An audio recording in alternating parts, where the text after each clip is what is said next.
Happy Monday, everyone. I'm so glad you've made it to the start of a new week and the start of another round of Cozy Horror with me, Dr. Plague.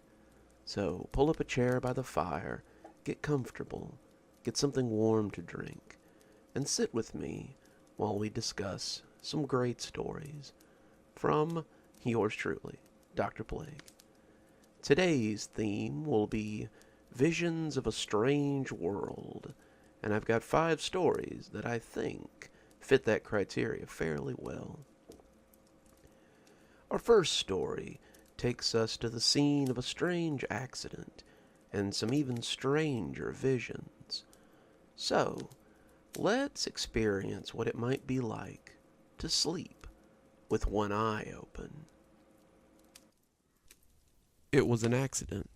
It could have happened to anyone, which makes me wonder why it had to happen to me. I've worked construction for years. I've never so much as gotten a deep cut or broke a bone. Bruises sometimes, minor cuts. Nothing that stopped me from coming in the next day, though. It was just a typical day, really. I was performing an inspection, chatting with a buddy on a side job, and listening to the sound of an active construction site as it thrummed around me. Insurance would try to prove that I hadn't been wearing my safety gear, but I had witnesses that could attest that I'd been wearing my goggles, my hard hat, and my OSHA-approved gear when it happened. The drug test they had submitted me to showed I had nothing stronger in my system than the bagel I'd had for breakfast. It wasn't the fault of anyone besides whoever attached the rebar to that girder, I suppose. Even then, it wasn't really the welder's fault. It had simply come loose and stood there, waiting for me to get careless. On that day, I turned suddenly as I was inspecting an area of the basement, when a jutting piece of rebar, which I had made note of 1,000 times, pierced my safety goggles and stabbed right into my left eye. The members of my crew found me on the floor of the basement as I started to scream. The piece of rebar had gone through my goggles due to a slight fracture in the lens. That, plus my forward momentum, had caused the lens to break and my eye to be punctured. The rebar, as it happens, had been covered in dust. The dust caused the cut to become infected with a virulent strain of bacteria and ultimately required the removal of my eye. I tell you all this to explain how I came to be in a hospital bed, minus an eye, and strapped to the bed as soon as I finish writing this, since they fear I might be a danger to myself. But that's getting a little ahead of the story, I guess. It started the first night after I lost my eye. I'd been rushed to the ER right away, and the prognosis had been bad almost at once. There was definitely damage. There was the virulent strain of bacteria in the wound that was reacting badly. It was decided that it would be best if the eye was removed immediately to save the rest of my face. They were keeping me overnight to monitor the wound, make sure they got all the bacteria out, make sure the wound was healing properly as well. I remember laying there before I drifted off, trying to come to terms with my new vision and wondering how different my life would be with only one eye. When I drifted off, I was suddenly greeted by something terrible. I was looking through a single eye, staring up at a red, unbroken sky the color of old flames. Long runners of fire, falling stars they looked like, were cascading down, and I could hear a thundering as my point of view shook with the near-constant vibration. I was low, making me think I was less than an inch tall, and though I could look around, I couldn't move. Things were moving around me, though, creatures of perverted geometry. They lumbered about as though every step pained them greatly. As I watched them, something long and spidery, like a needle with wings, descended on me, its long proboscis growing as it landed astride my point of view. As the needle came down towards me, I woke up screaming. The nurses tried to calm me down, telling me I had just had a nightmare, and I tried to drift back off to sleep, visions of that smoldering place still in my head. The next time I closed my eyes, I was staring up at that crimson sky again. The fire was still raining down, but now I was staring at an absolute horror of a creature as it cocked its head in a nearly feline curiosity. It looked almost skeletal, like a Halloween decoration that moved a little too well. As I watched it, it scuttled a little closer, stalking my point of view. Its eye sockets were bare, I thought, but the closer it got, the better I could see a pair of bright yellow pinpricks in the depths of those cavernous sockets. Its ink-black tongue would flick out every now and again, so it could moisten its seemingly bony lips. It was skulking in on 6 strangely jointed legs, and it reminded me of Toothless from the How to Train Your Dragon movies. Well, Toothless's skeleton, at least. It cocked its head as it towered over me, but when it opened its mouth, I felt another scream break through my sleeping lips. Its mouth was like a garbage disposal full of teeth, 2 sets spinning in a circular buzzsaw pattern as it hissed and screamed at me. The screams could have broken glass, and my ears actually started bleeding as it screeched over me. The head snapped down, strange teeth covering my point of view, and I woke up to 2 orderlies restraining me. That's when someone stuck a needle in my neck, and I was left in a mercifully dreamless sleep. But dreams, it seems, were the least of my worries that night. I was treated to that same sky, that same damn amber sky, until the drugs wore off. In that time, I saw those lumbering giants make their way across the blasted land. I saw human beings, too, as they made their way across the blasted land, some of them trampled by the lumbering behemoths, or hunted and maimed by those skeletal horrors. Little burnt tan creatures, almost like frogs that had learned how to walk, capered about, shoving and kicking at the naked, stumbling humans that walked about confusedly. Their skin was seared, their bodies bleeding, but no matter what happened to them, they just kept screaming and writhing in endless pain. The vision went on and on, an endless hell that I was forced to watch as the world on the other side moved on. I don't know if it was heaven or hell, but the only thing that remained the same was the crimson sky and the burning rain. The rest of that day, I was kept in a medical-induced state, living in that hell and seeing its atrocities. In that time, it felt as though I slept for years. Time had no meaning in that place, and the lumbering beasts became a sort of rude clock for me. They would lumber by periodically, and I would mark that as an hour. Their footsteps would shake the ground, making my peripheral shudder, and my vision felt like ripples on a pond. Of the strange skeletal creatures, there was very little to see after the first one. None of them approached me again. The mosquito creatures kept their distance as well. I suppose they hadn't found me particularly tasty, so they were content to leave me alone. That was until one of the little brown creatures came to investigate. I'd been staring at that amber sky for 2 passes of the lumbering beasts when a face that only a mother could love swam up out of the void. It was so sudden that I yelped internally, not really sure what to do now that something living had come close again. Nothing had come to bother me for so long that I had begun to think my position was going to remain this dull little space until I eventually came out of this state. The ugly, lumpy creature bent down, bringing its face very close to my position, before wrapping a hand around me and bathing me in far too welcoming darkness. Light peeked through the fingers as we ran, but that seemed to be the point where the drugs were beginning to wear off, and I started to come out. I squinted my remaining eye at the heavy rays of the afternoon sun, and felt my stomach rumble at the tray that set before me. When the nurse came in, smiling, as she watched me eat, I asked her how long I had been out for. I expected it to be a week, maybe a month, but she told me it had been about 12 hours. It felt as though I had spent years in that terrible place, counted out days' worth of hours by the passing of the creatures, and I felt that I never wanted to go back there again. I wasn't sure if it was the act of sleeping or just the act of closing my eyes, but I spent the rest of the day trying to distract myself from sleep. That wasn't particularly hard. I had been asleep for 12 straight hours. But as the night wound on, that feeling of heavy eyelids became harder and harder to ignore. The TV shows became a little less stimulating, the bed became a little more comfortable, and my head began to dip and slide towards my chest. They wouldn't let me have any coffee for some reason, no stimulants at all, and the water was cutting it not at all. I made it till just after sunrise, somehow, but as I slipped into unconsciousness, I was greeted with something worse than I could have ever imagined. As I slipped off, I was treated to the worst vision yet. I was sitting high up now, in a throne room straight from the mind of Wes Craven. When they speak of otherworldly geometry in Lovecraft, I have to believe they've seen this place. Nothing was equal, nothing congruent. The angles hurt to look at.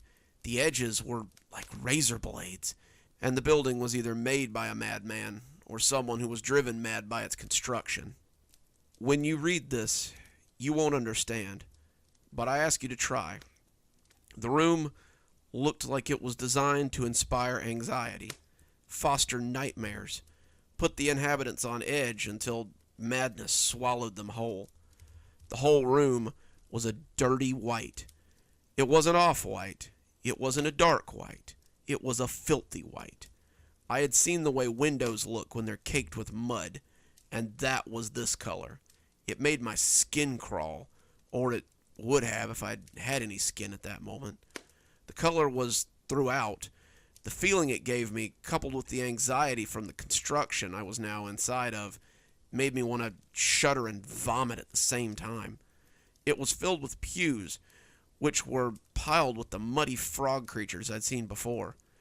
They were all manner of sizes, their lumpy bodies pressed into those seats as they sat there in rapture of me, it seemed.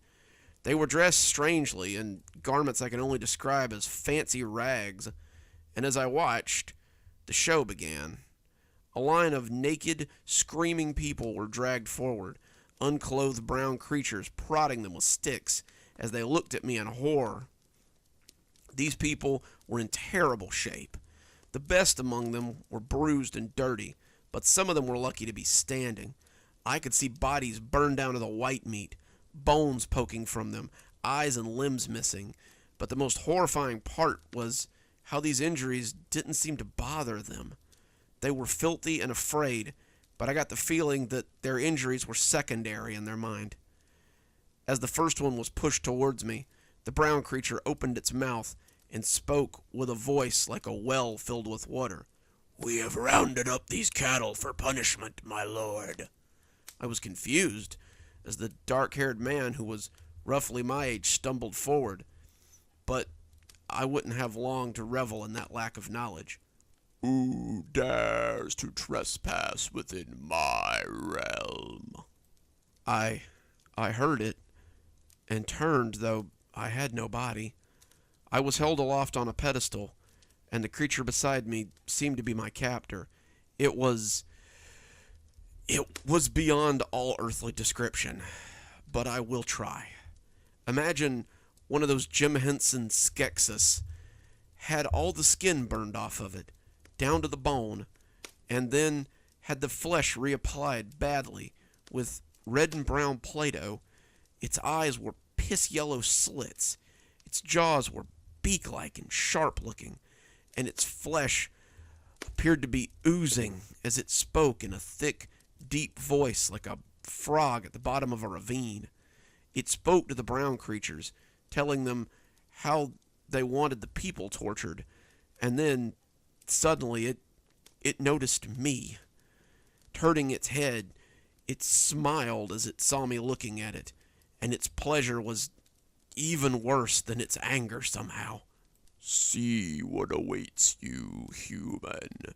Witness and despair." It croakingly hissed out these words at me. I came awake, screaming again, and thankfully, they didn't put me under this time.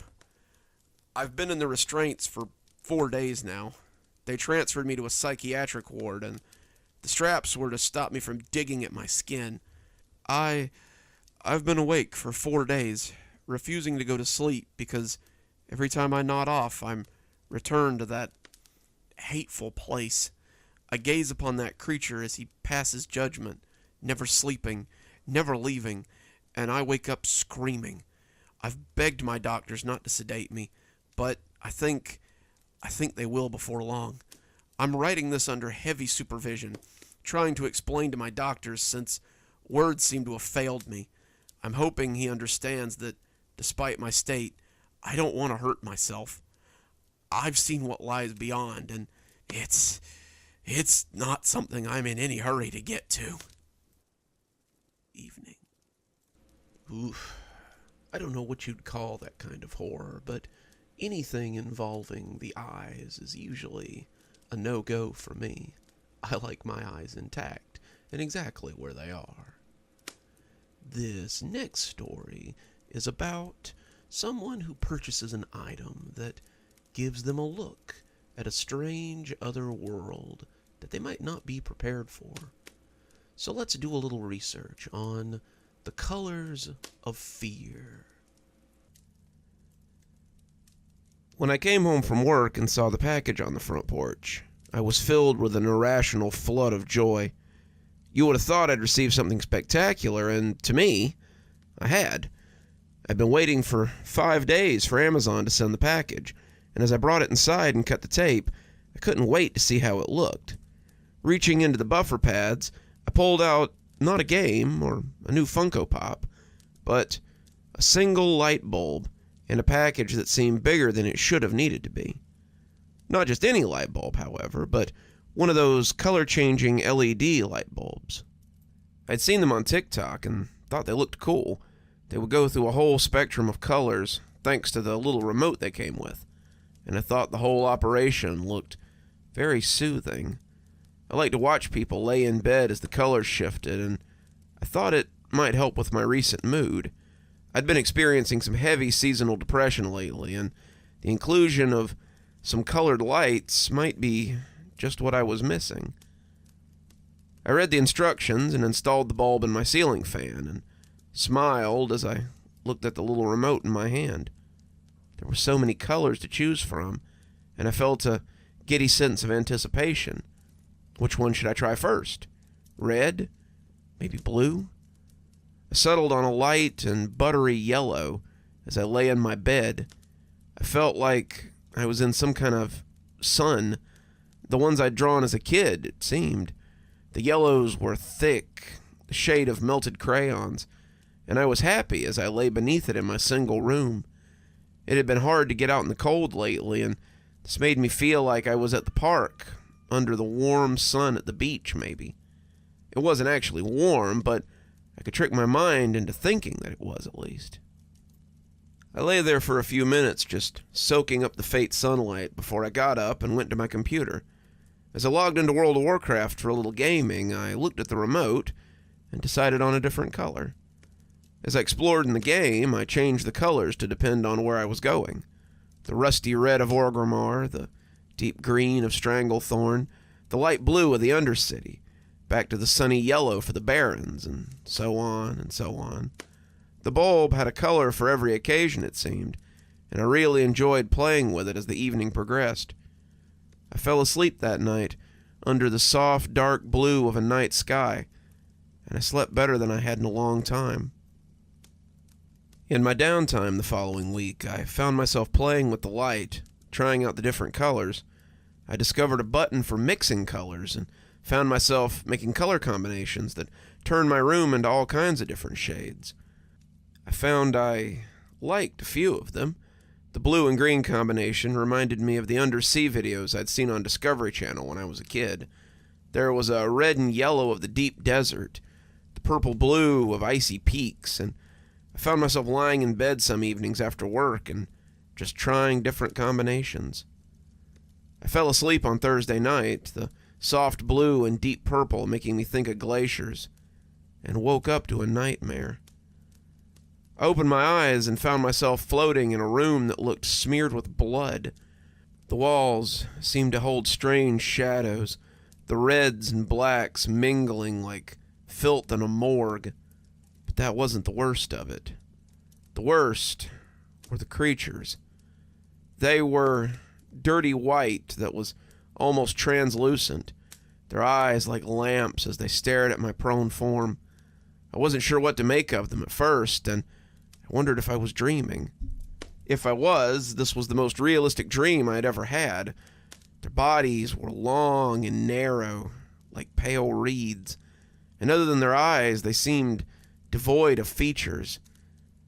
There were two of them, one in the corner by my desk and the other perched in the junction of the ceiling and wall.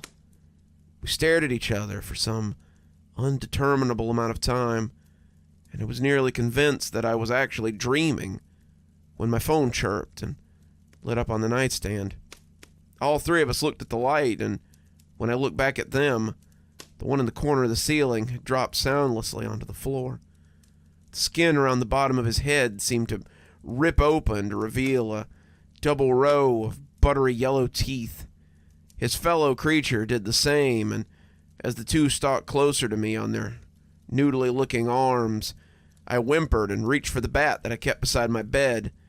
As I turned, I must have rolled over on the remote.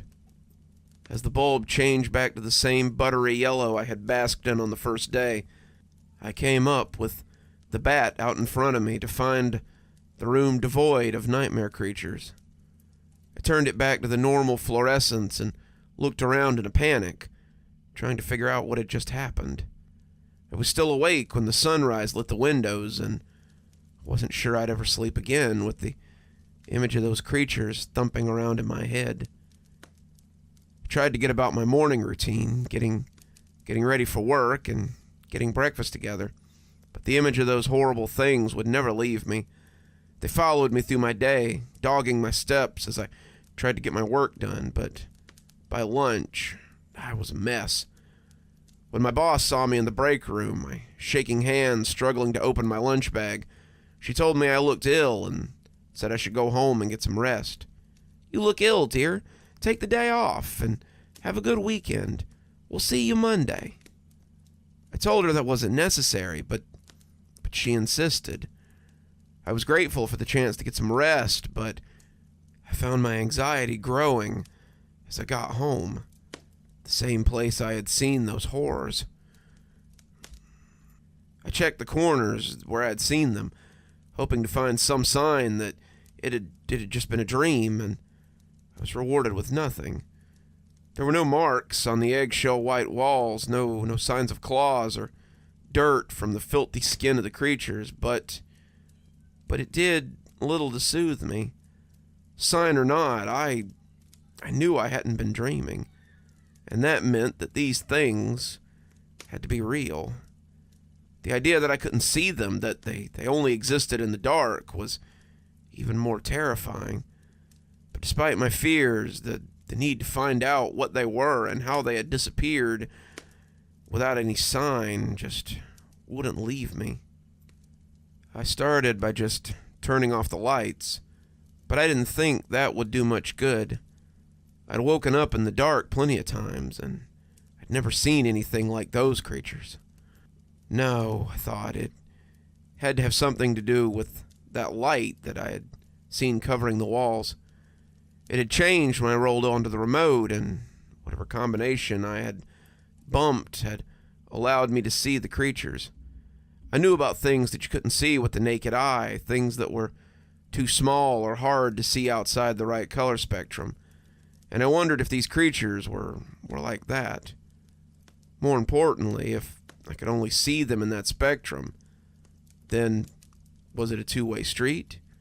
Could they only see me when that spectrum was on? Might explain why they didn't attack me otherwise. I didn't want to see them. The thought of looking at them terrified me, but I was curious as well. The thought of them followed me as surely as the creatures might, and I needed to be sure of what they were. I was no scientist, not by a long shot, but my desire for answers was greater than my self-preservation in this case. I started playing with different color combinations on the remote, my bat always at the ready. Before you ask, I tried red and black, but gave me something like a desert cave more than anything. The remote was small, but if you held the buttons, the colors would change further. They would get darker or lighter. They might even change depth and perception, and the combinations really were vast. My computer sat untouched that weekend, my books and TV left to catch dust, and by Sunday, I was a mess. Hadn't slept much that weekend. Every time I closed my eyes, all I could see were the faces of the monsters that stalked me, and my rest was pretty thin. When someone knocked on my door, I jumped and looked around fitfully. I peeked down the hallway as someone knocked again, and when Debbie called my name, I realized it wasn't the monsters trying to trick me out of my little cocoon. I didn't even realize I wasn't dressed for company until I made it to the door. I was in clothes that my mother would have called grubs, and my hair was loose and unwashed. I likely smelled. I hadn't showered since Friday morning, and was extremely self-conscious as I opened the door to my apartment. Debbie smiled, bundled up against the cold, and when she saw the state of me, she came right in and asked what was wrong. "Wendy said you had been sent home on Friday with some kind of illness, and I see why now. You look terrible. It's not the COVID, is it?" she said, pulling her scarf up over her nose and mouth. "No, I'm not actually sick," I admitted. "Then what's going on? Have you been sleeping okay? Here." She took egg drop soup out of a bag and set it on the couch. "I brought you your favorite sick soup to help you get past this." I smiled, realizing that I hadn't eaten since the night before, when that delicious steam hit my nose. Bless her. Debbie was a true friend. As we sat, Debbie had brought dumplings to go along with the soup.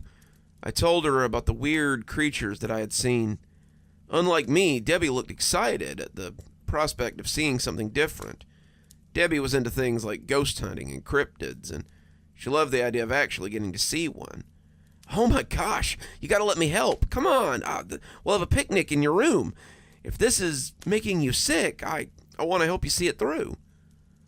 I was glad for her help, but I didn't want to get her caught up in the same crap I was likely getting caught up in. Debbie was my best friend, and the thought of the creature getting her too, all thanks to my damn curiosity, was something I would rather avoid. Debbie, however, was not taking no for an answer. We took the food to my room, and I showed her the remote and the bulb. Debbie scratched her chin as she looked at the buttons, asking if I was sure it was red and black, as she started working through the settings. When I woke up, it was definitely red and black, but it was different. It was greasy looking, ethereal, not quite real. It was like a dream. That's why it took me so long to realize I was awake. Debbie started changing the colors in quick succession, the colors dancing as they went through the spectrum. I was afraid she would burn it out, the colors changing too quickly for my liking. But she just shook her head at me. She said it was fine. They were meant to sustain these kinds of things, and it would speed it up if she just kept flipping through. So we sat there, eating and flipping the lights at an almost nauseating pace for the next few hours. The sun went down and the moon came up, and as I lay on the bed and played on my phone, I realized it was almost midnight suddenly. I had to go back to work the next day, and I told Debbie I needed to get to bed. "Look, I appreciate your help, but I've got to be up early in the morning." Just a little more," Debbie said, the lights still dancing by. I know I can do it." I rolled over and shook my head, reaching for the remote. "Look, I appreciate your help, but I just don't think it can be done." She moved a little away, still flipping through the colors as I reached, and as I came off the bed, she scuttled a little further back. "Come on, just a little longer. You can be a little tired tomorrow in exchange for a good night's sleep, right?" "No, Debbie, I'm tired. I need to..." I grabbed the remote, Debbie pulling back, and that's when it fell over us. I don't know how, but we were both suddenly enveloped in the aura of dirty red and black light. The walls oozed like fresh blood. The dark hung around them like smog, and I was suddenly aware that we weren't alone. There were more than two this time, their numbers nearly a dozen, as they clung to the walls and the ceiling like grisly insects. Debbie's mouth hung open, her scream stuck midway up her throat, and I realized this had likely not been what she was expecting. As their mouths split their faces, their teeth huge, my hands shook and my stomach dropped. They fell on us then, and I rolled under the bed without thinking. Debbie's scream came out, loud and strong, and I pulled my knees to my chest as I tried to think about what to do. They were killing her. They were killing my best friend, and the only thing I could think of was changing the lights back. It had worked the first time. Maybe it would work now. I looked around, finding the remote on the ground, but as I reached for it, I saw the giant yellow eyes find me. One of those noodly arms came reaching for me, and as my fingers found the plastic face, I pushed the first button I could find and snatched it away from the sharp teeth of the creature. The light turned to something like normal before it popped loudly, and I was left in darkness. I got out my phone and switched on the flashlight, looking around and finding nothing but the ruined remains of our picnic. By the light of my phone, I discovered that the creatures were gone, but I also discovered that Debbie was gone, too. I've ordered another light bulb, but it won't arrive until tomorrow. I paid for express shipping, but I don't know if that'll be soon enough to save Debbie. I don't want to see those things ever again, but if there's a chance that Debbie's still alive, I have to find her. She wanted to help me, and now it's my turn to try and help her.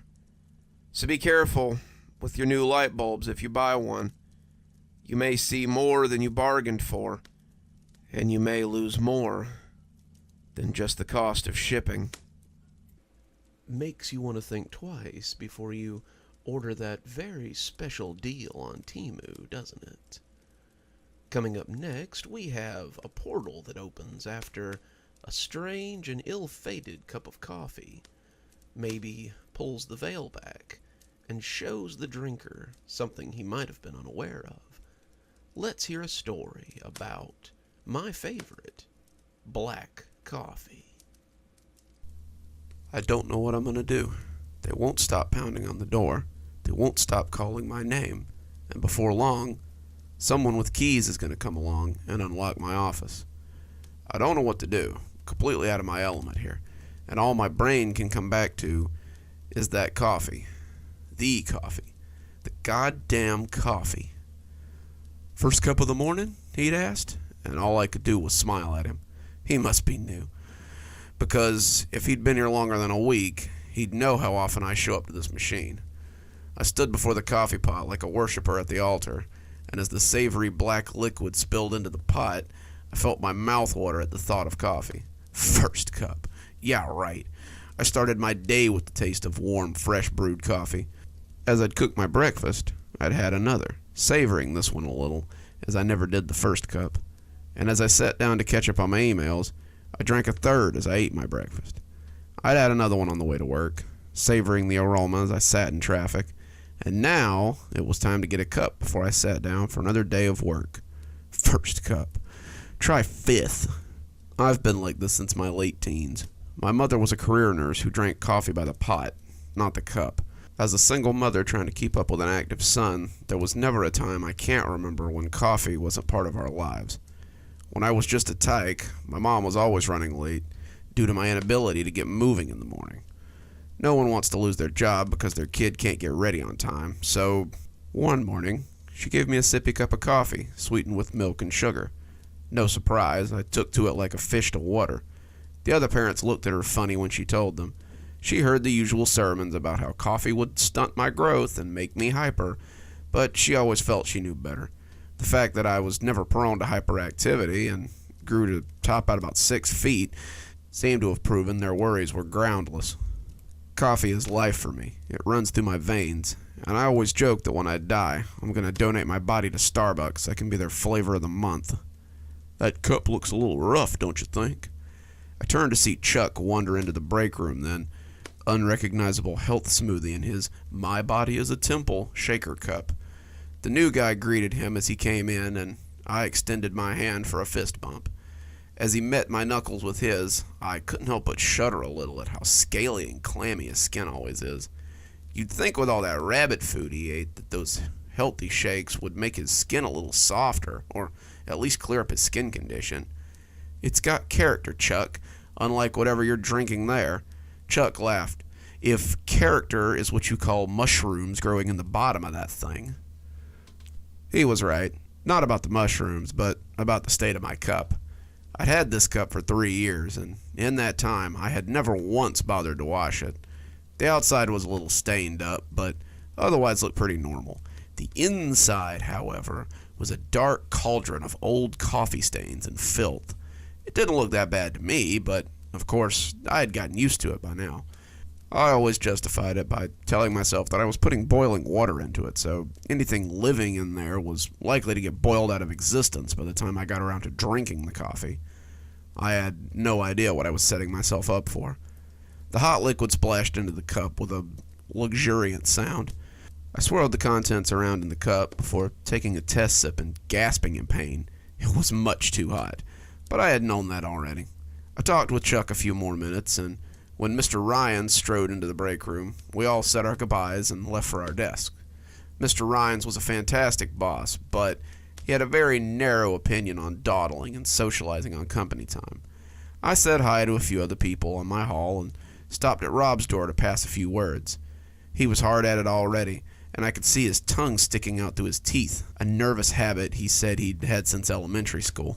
His dark hair looked sweaty, and when I asked him if he was okay, he said he had to make an 8 o'clock deadline, but maybe he could catch up at lunch. I said that sounded great, and as I walked to my office, I saw that Lisa was already behind her computer as well. Lisa was a mousy new girl that had moved into the office across from mine a few months ago. She was about my age, with straight brown hair that she always piled neatly on her head, and she had a cute pair of black glasses that were constantly needing to be pushed up the bridge of her nose. She didn't say much, but we waved at each other most mornings, and I'd be lying if I said I didn't have just a little bit of a crush on her. She waved back, smiling in her shy way, and went back to work as I stepped into my office and closed the door. I sat the coffee on my desk and turned on my computer as I prepared to start another day. I'm an IT specialist, so my job is mostly fixing other people's problems. There was an email already from Janice about how her monitor wouldn't come on, and another from Steven about how his issues with the network had gotten out of hand again. I sipped my coffee as I read these, testing the hot liquid with my lips before committing to the sip. I reached for the phone so I could call Janice. Janice was a frequent caller. The IT guy before me had thought it was funny to give her the most ancient of our relic computers. I'd been keeping that dinosaur running for years now, and every time the budget committee told me they didn't have enough money for a new computer, I died a little inside. I called Steven, and after a few questions, it became apparent that his problem was of his own making again. He'd opened another questionable email, and now his computer wouldn't link to the network.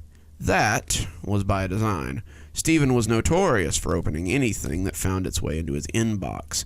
He'd brought the network down several times with this sort of behavior, and I logged in remotely to revert it to a previous state, which solved the problem. The virus hadn't been that aggressive, it seemed, and he thanked me for helping him. I reached for my cup and found that it was empty. I'd been sipping the coffee while I was on the phone with Steven, and I'd drank more than expected, I guess. I called Janice and asked her what was going on with her computer, and after a few sentences, I reached into the drawer and found a new power cord. The computers seemed to burn through them for some reason, and I'd recently made a note to keep them in stock. I locked my computer, grabbed my coffee cup, and figured I'd stop for a fresh cup on the way to Janice's office. I stepped out into the hallway, turned left, and stopped dead in my tracks. My cup shattered on the carpeted floor, and that drew the creature's attention at the end of the hallway. It was hideous. It had a bulbous gray head that was covered in coarse black hair, and the small white eyes that dotted its head were awful looking. Its jaw lolled open to reveal a mouthful of sewing needle teeth and a flicking red tongue that constantly moved over them.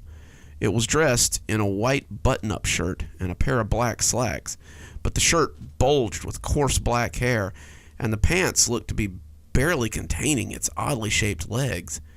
It looked at me, and for a second, eyes blinked in an odd succession before it raised a hand to ask if I was okay. I shuddered and felt my knees unhinge as I slid to the wall. It sounded like Rob. Rob's voice was coming out of this creature's mouth, And as it did, I could feel my mind slipping a little. What the hell was going on? Had I been drugged? Were they playing a trick on me? As the rob creature made its way up the hall, I saw another thing stick its head out of the break room. It looked like an enormous bat head stuck in a business suit, and in one clawed, scaly hand, it held something that looked like Chuck's smoothie shaker. He didn't even look real. The creature looked like a photorealistic movie monster, or images from a horror site when someone has drawn creatures that just look a little too real. As the rob creature got closer, I could see small sores on its skin, long curly hairs sprouting in places between its eyes, and I felt a scream ripping its way up my throat. The Chuck creature blinked his two big eyes at me. "What's wrong? You okay?" It came blundering out of the break room and towards me, and I felt my legs finally take orders as I backpedaled towards the exit door. It was 30 feet away, down several hallways, but I felt like I was motivated enough to run a mile in a minute flat. Something was wrong. Something was very wrong, and until I knew what was going on, I wasn't sure I could trust any of my senses. I had come to my office door when my back met resistance, and I realized I had bumped into someone. I turned my head woodenly to see what new horror I had blundered into, and I felt a fresh scream rip through me.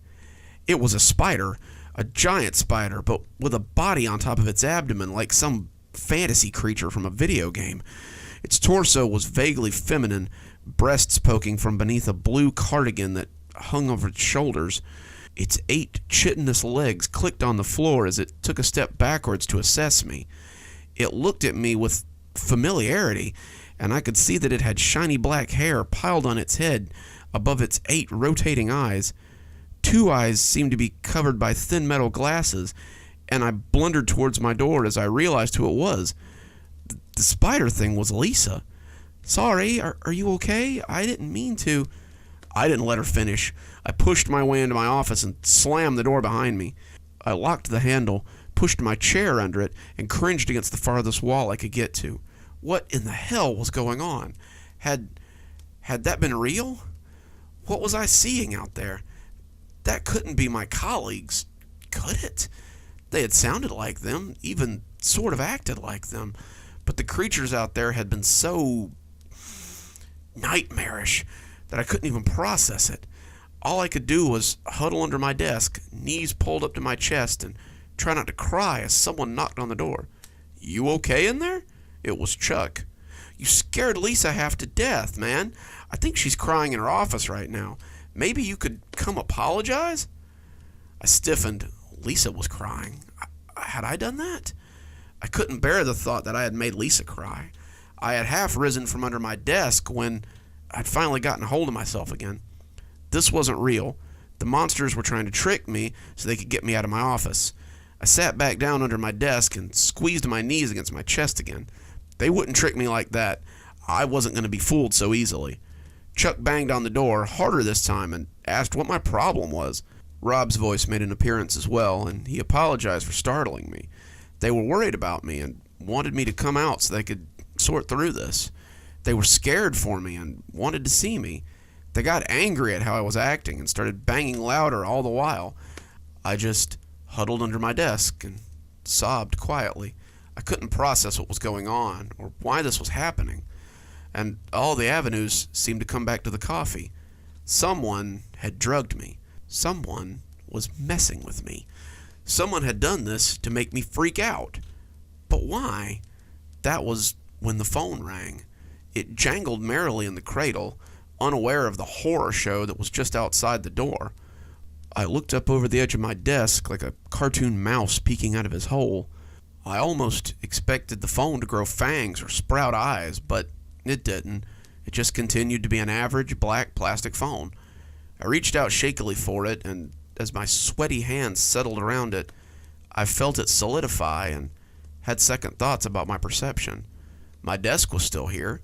My computer still hummed peacefully.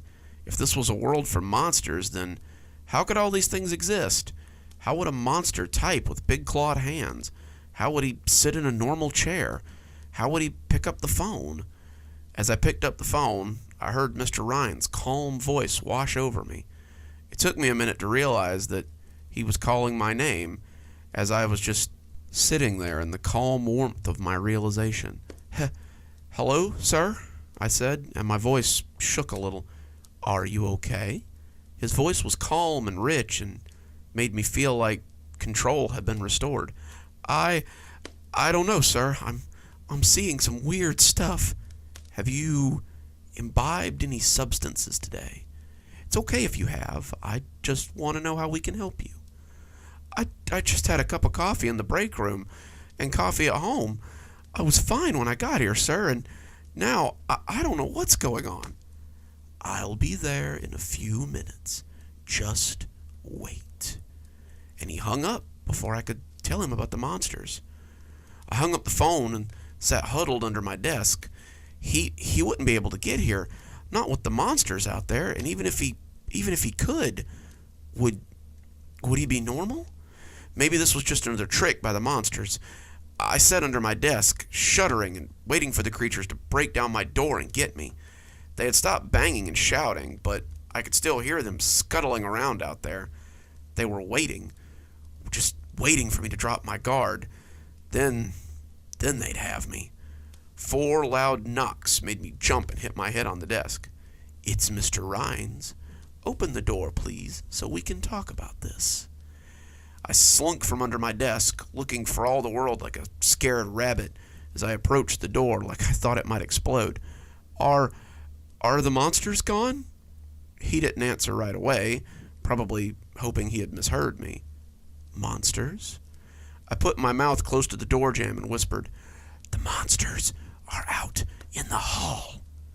No monsters. Why don't you let me in so we can talk about all this and get everything straightened out? Your friends and co-workers are worried about you and are anxious to get this sorted out. My hand shook as I set it on the doorknob. I must have been wrong. Maybe I'd just had a psychotic incident or something. Now everything was back to normal. I had acted like an ass and scared the hell out of everyone. It was time to go face the music, maybe find out what all this was about, and as I wrapped my hand around the knob, I was sure that everything would be back to normal when I opened the door. As the door came open, the worst horror of all was waiting for me. He was a demon. His skin was the color of burnt pork and was awash with cracks and blisters that opened and oozed as he stood before me. His hands were cruel claws sprouting from the cuffs of his Armani suit, and his wings extended like a miasma behind him. His face was a wide, lolling mouth, eyeless and earless, with a massive set of ram's horns that curled above the door jamb as he hulked in it. When he opened his mouth, I heard the voice of Satan himself, the lilting voice that invited Eve to eat an apple, and I knew that I would never be able to deny him if he spoke. "Now, let's see what all this is." I slammed the door in his face, and they've been banging at it for nearly 30 minutes. So here I sit, writing my experience in the hopes that someone will take something from this before they burst through the door and get me. As I write, though, a sobering feeling has occurred to me. There's a mirror in my desk. As I write this, I can't help but look at the drawer and fight the urge to pull it out. As I sit here panicked, afraid that I have somehow found myself in a world of monsters, I never stop to think that maybe the problem is me. Maybe I've lived inside a delusion my whole life. Something in that odd cup of coffee triggered me to see the world for what it really is. Could it be possible that if I were to take that mirror out and look at myself, I could see my own scales and fangs and slime as well? Could it be that somehow the veil has been pulled away and I'm finally seeing the world for what it really is? I guess the lesson here is this: maybe a little soap and water is cheaper than the loss of your own sanity, and maybe I should have listened when they told me to clean my damn cup.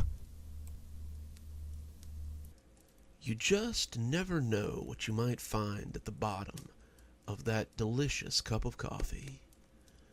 Coming up next, we have someone who finds something odd in a house that he's fixing up. Someone whose life may be taking a very different turn after he discovers something creeping in through an unfinished wall. So, let's learn a little bit more about the Black Spot. I won't go back to work tomorrow. I don't care what Jack says and how much he threatens to tell my probation officer. I will not hear the way my coworkers laugh at me. They tell me it's nothing, but they didn't see what I saw. They haven't seen the spot like I did today. Yeah, I did a little time. I'm not proud of it, but I'm not going to bullshit anybody and tell them a lie. I got a little too drunk one night and assaulted someone in a bar. It was my first offense, and I did my 2 years without much hassle. Hell, they even let me do the last year at work release, so I could keep paying my parents' mortgage for them. I have experience in construction, so it was a good fit. They set me up with a crew, doing drywall and laying flooring, and I worked for a good bunch of guys. It was a sweet gig, and it was a gig I was told I could keep after I got released. On the day I was released, I told them I'd see them in a few days and rejoin the real world. That, however, was the night my dad suffered a stroke. It was a bad one. Mom woke me up screaming, and we took him to the hospital in the back of an ambulance. Suddenly there were doctors to talk to, changes to make to the house I'd grown up in, and a man who'd once taken care of me to take care of.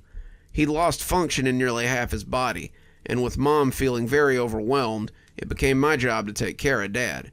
It wasn't until my probation officer informed me that I was in danger of violating my probation that I realized it had been almost a month since I'd been released. I understand that you've got some things going on, but you have to maintain employment as part of your probation. Your job with a construction firm says that they'll let you come back if you're still interested, but you have to have some income coming in by next week or risk violating your probation and going back to prison.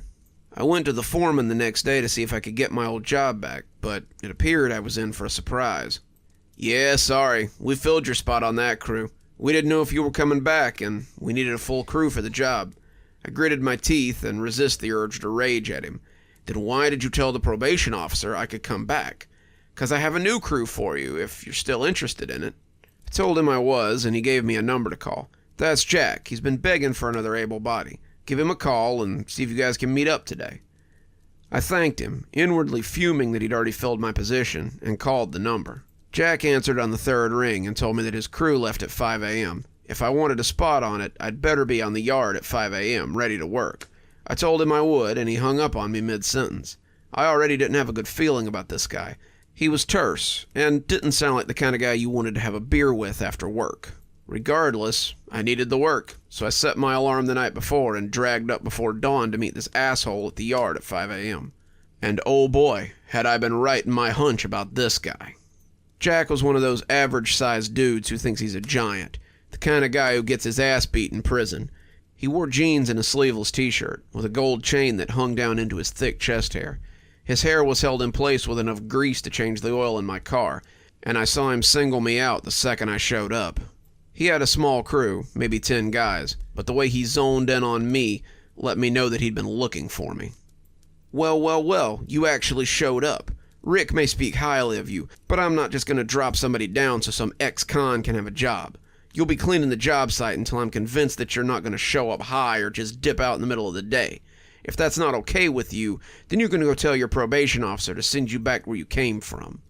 He turned and walked away, the crew piling into his truck as I stood there in stunned silence. I had to remind myself that I needed this job as I piled into the back of the truck with them. I had to remind myself a lot over the next few hours that Mom and Dad needed me home and not back in prison. We pulled up outside this dumpy-looking house in the suburbs just as the sun started to come up over the horizon. It was an old 2-story with a peeling exterior, and a yard that looked like it had last been mowed during the Bush administration. They had made a pathway up to the walk so that they could bring in their tools, and the grass looked stomped flat by the constant traffic. They had set up a generator near the porch, and a big metal dumpster created an island in the grass where they had just rolled it off and dropped it. All in all, it was a sloppy-looking sight, but I was in no position to throw stones. Jack collected us up on the porch so he could give out assignments. The old house was being renovated so the company could flip it, and he set several of us to ripping up carpet.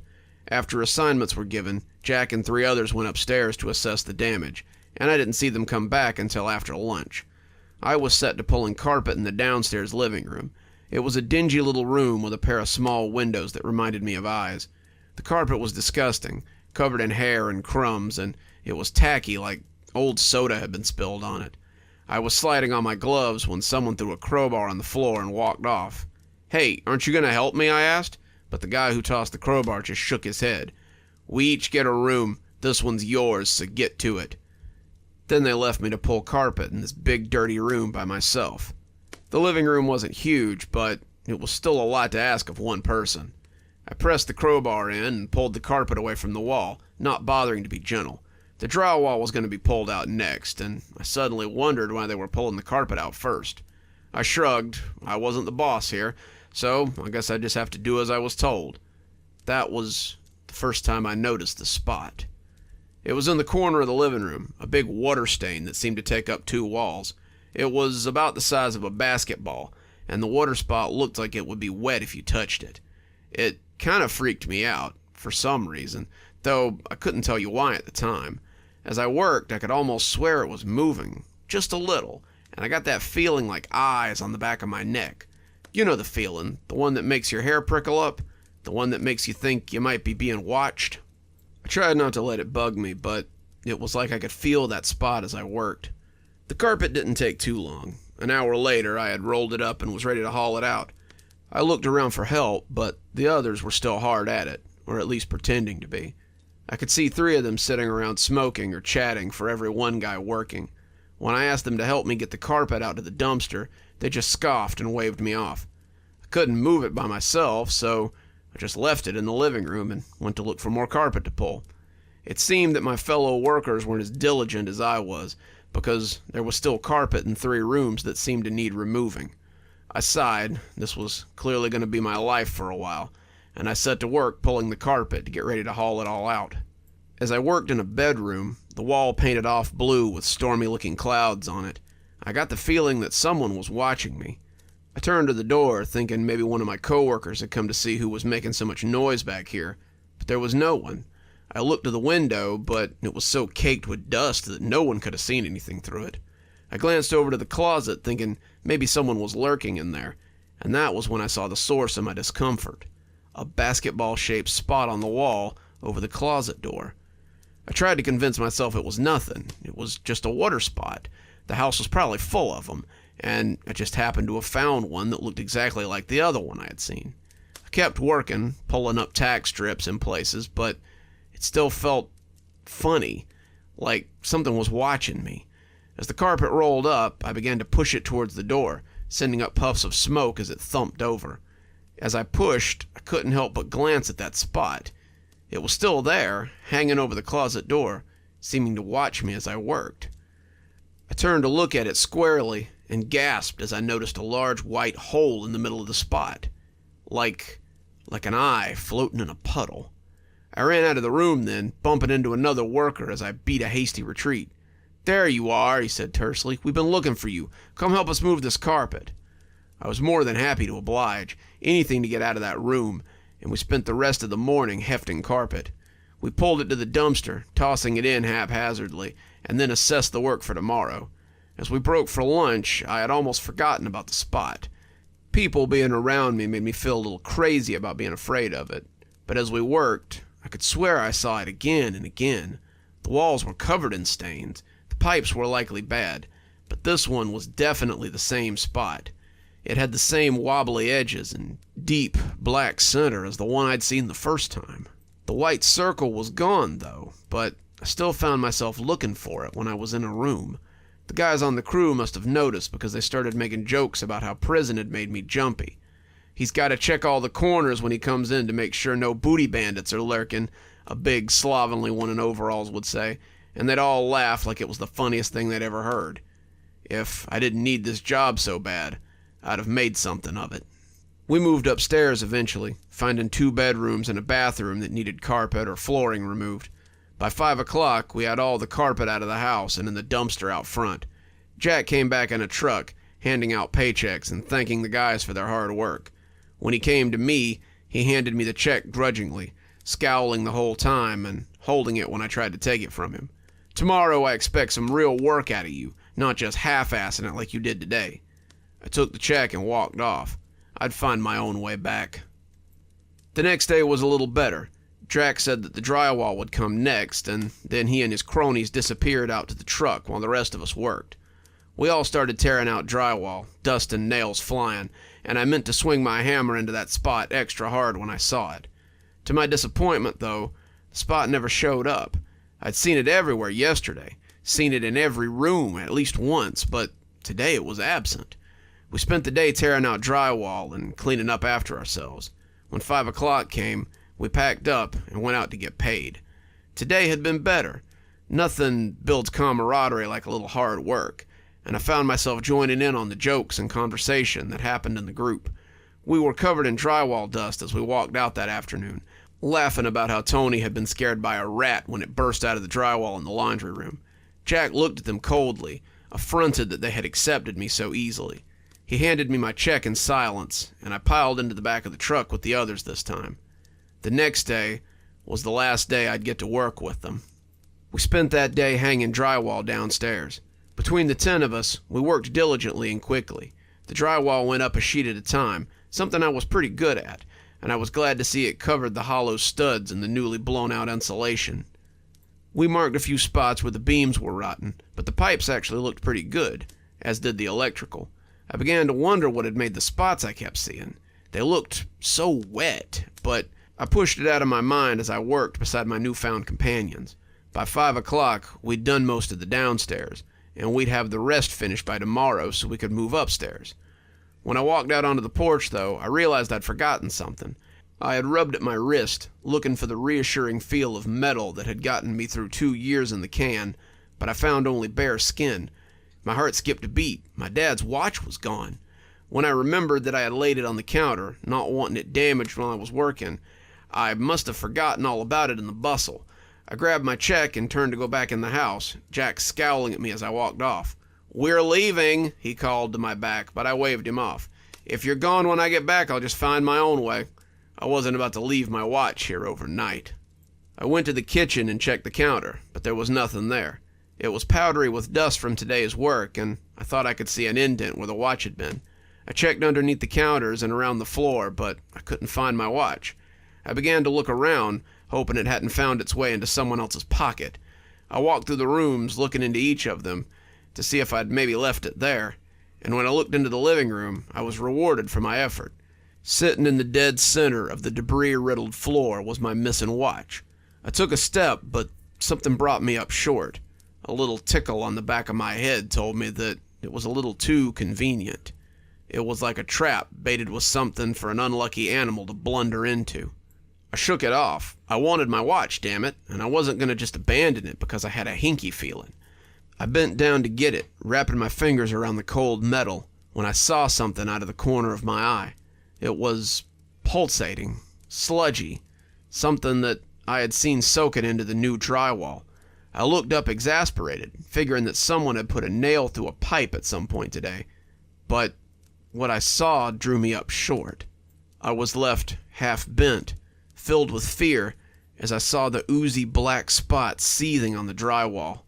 It was bigger than a basketball now, its inky depth seeming to beat like a heart. As I watched, I could see 2 white circles materializing out of the soup. They rolled around like lost eggs, and finally came to rest in the middle of the sludge. I wanted to run. I didn't want to see whatever was in that thing, but I was trapped like a deer in headlights. I felt my breath hitching in my chest, and could only wait for my legs to regain their strength. The white orbs rolled around in the soup and became eyes. They blinked at me, their centers trained on me as I bent there. All at once, a Cheshire cat smile floated under them as it beamed at me. I was stuck looking into that inky hole, the edges dribbling down the fresh drywall as it oozed and ran. Suddenly I was sure that part of that darkness was ahead with the eyes that were looking out at me from whatever inky void it inhabited, maybe with hands that wanted to pull me into that dark hole it inhabited. As if it had read my mind, I saw dark hands grip the edges of the spot, trying to pull itself out and enter my world.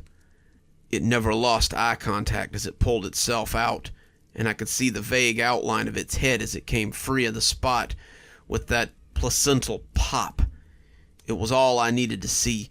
Suddenly my legs were moving in overtime, my heart was racing like a steam engine, and I was out the door and slamming it behind me before I could quite remember how I had gotten onto the porch.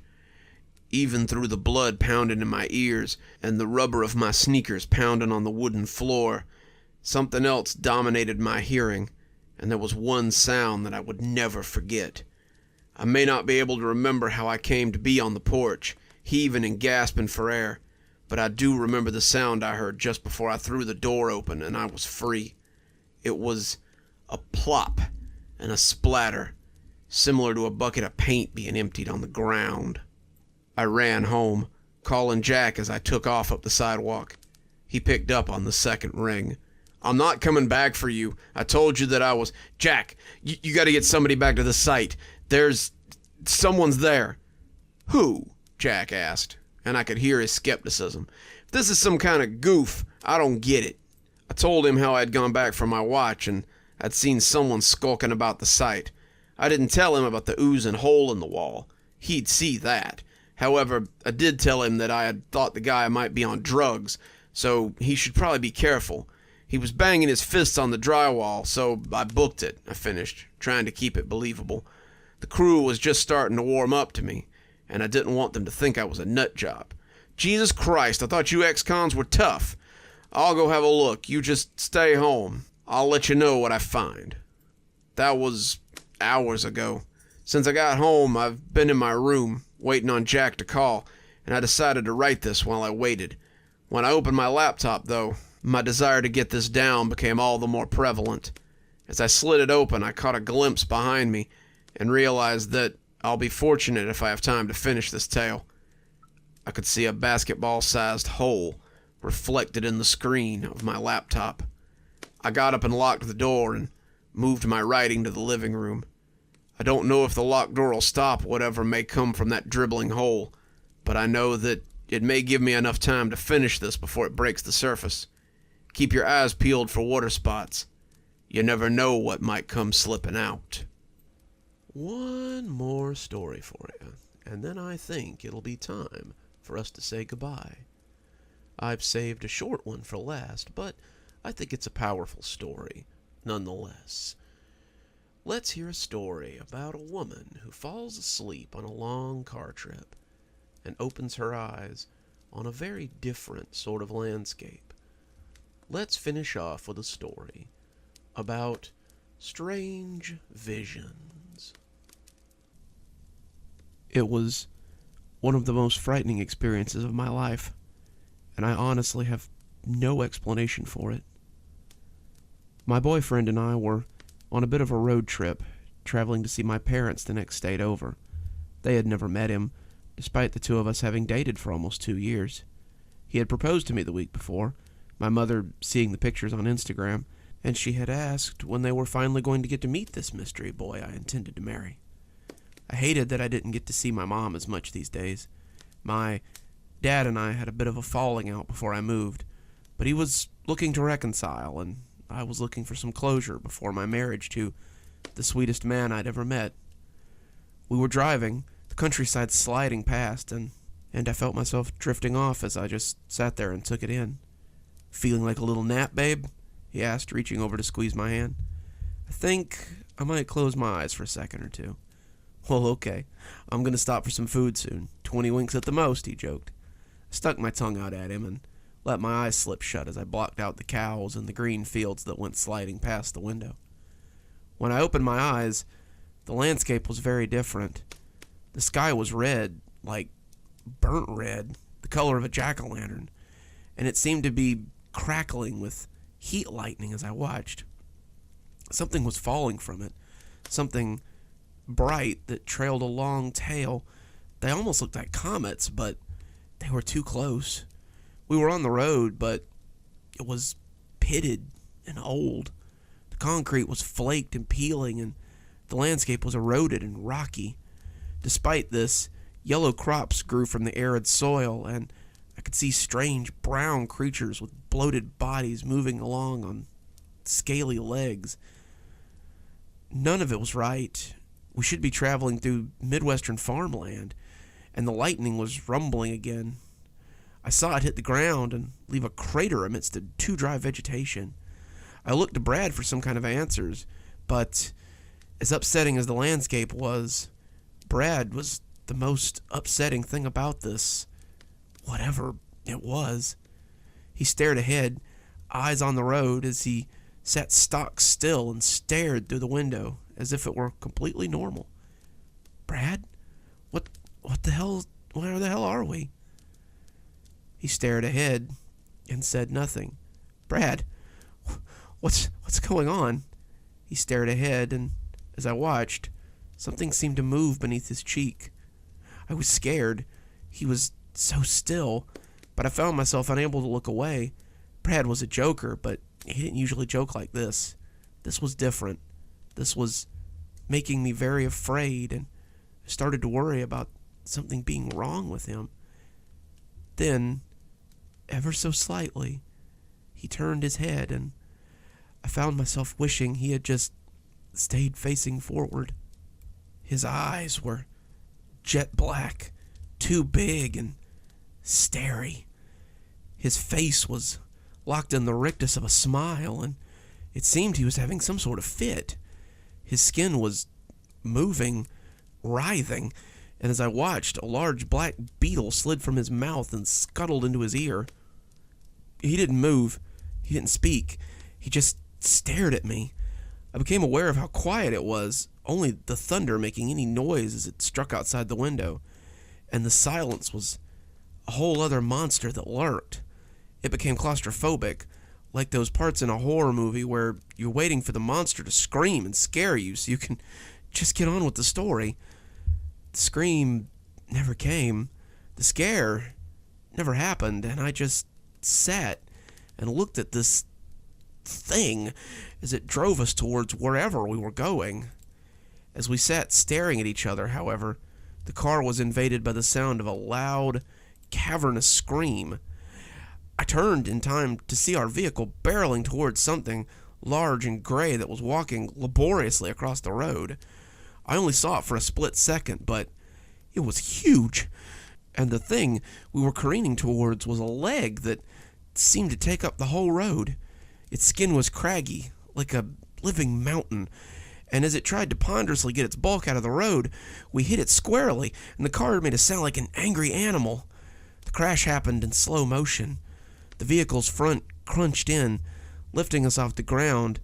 As the windshield bulged in, the bubble slowly grew before bursting, pushing inward like a rising wave. The glass shattered out like a cascade of beautiful diamonds as it pelted toward my face. Through it all, those dark eyes glared into my soul. He maintained eye contact until I woke up, screaming as the pain radiated up my face. I heard a screech of tires and an angry exclamation from my boyfriend as I came to. The car swerved back onto the road, and I clutched my nose and screamed. The pain was instant and mind-numbing, shooting agony that radiated through my nose and spread through my face. I didn't know what to do. I didn't know what was going on. Through my tear-streaked eyes, I could see that everything was back to the way it was before I dozed off. Had it all been a dream? My throbbing nose kind of made me think that it had been real.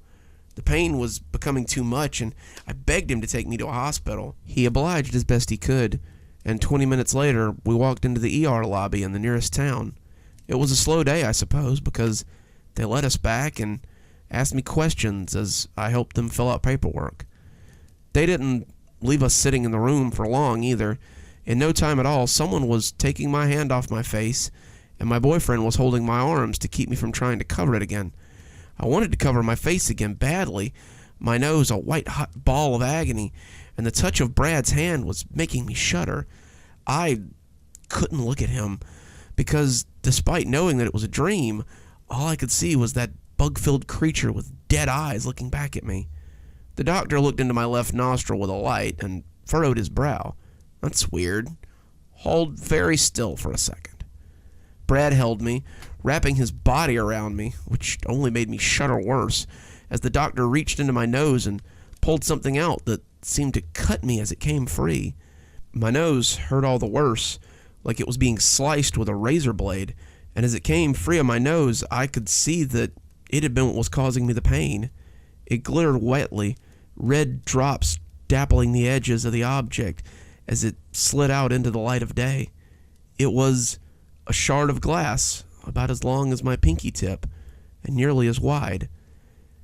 They had a lot of questions I couldn't answer, and Brad was utterly bewildered as to how it had gotten in my nose in the first place.